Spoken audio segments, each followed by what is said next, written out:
Мінекей мен отырым, жыларман күйді. Жаңағы директордың аты жөнін фамилиясы кім?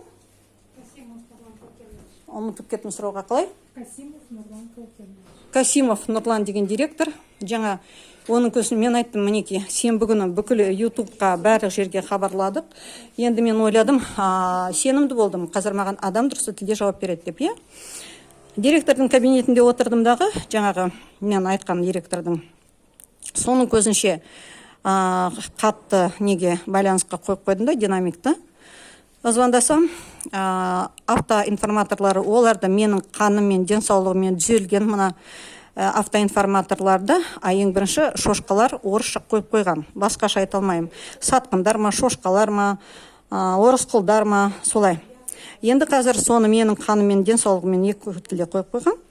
Сосын маған оператор айтады: слушаю вас, здравствуйте, слушаю вас.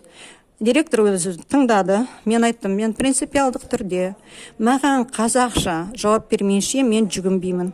Мен мына видеоларды тарата берем.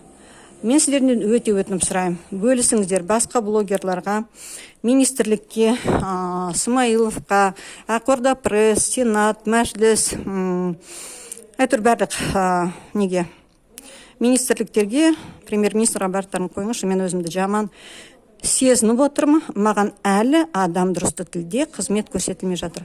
Мен жаңа директорға айттым, мен өлуге даярмын, мен жанкешті адаммын, мен өлем, бірақ та орыс тіліне мен көнбеймін, мен одан өліп қалам.